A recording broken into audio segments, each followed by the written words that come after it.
Control. See, that's a word that we may not use so often, but when it comes to living it, we do so more often than not. Control. See, the dictionary describes it as the ability to influence the direction of a thing. Control.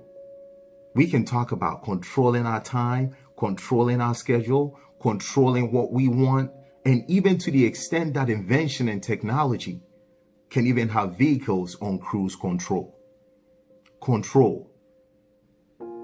The venom that eventually gets us to become so self-dependent and forget that we serve a God that is all sovereign and almighty.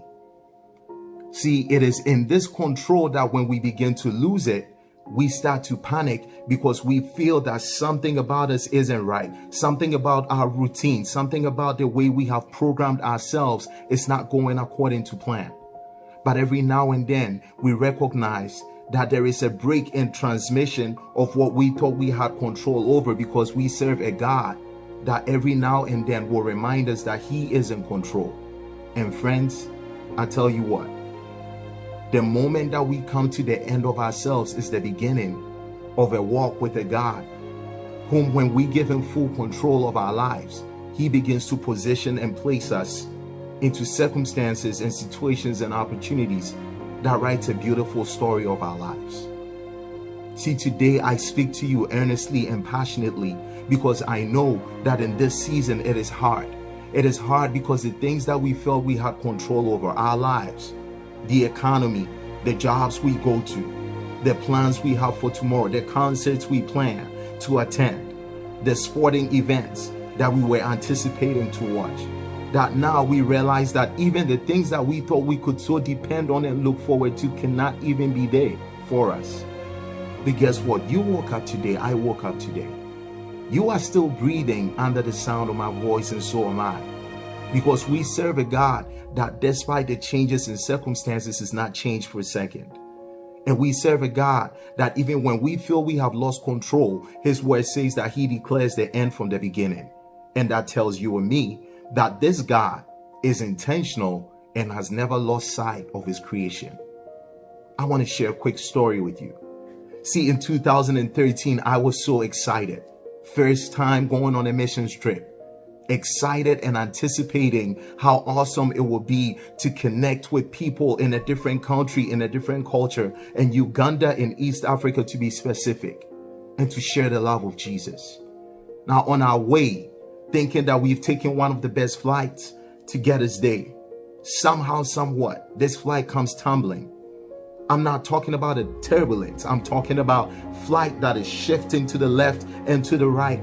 Food on the plane beginning to fly out. Air hostesses who have been trained to keep a straight face even in the midst of a panic, having fear all over their face. The pilot announcing that there is nothing that he can do. People shouting and screaming, and me thinking that, wow, is death knocking on my door?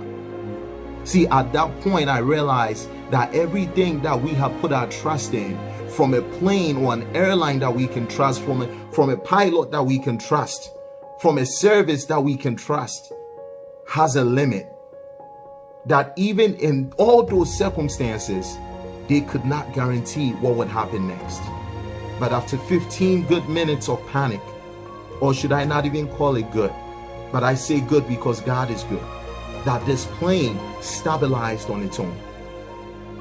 You see, in that moment, I realized that there is a sovereign God that is greater than any season of difficulty that we find ourselves in.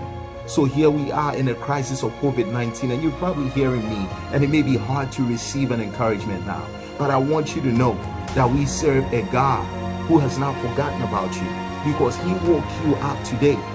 Yes, life is hard right now, but He has a purpose in this difficulty, because when we come out, He's going to make us stronger. He's going to make us better. So we don't go back to some things that we thought we had control over, but that we will depend on Him and walk more closely with Him, because He has an assignment for you and I. He has a purpose for you and I, to walk us through a journey and to bring us through to a destination where He will come back and say, "You good and faithful servant."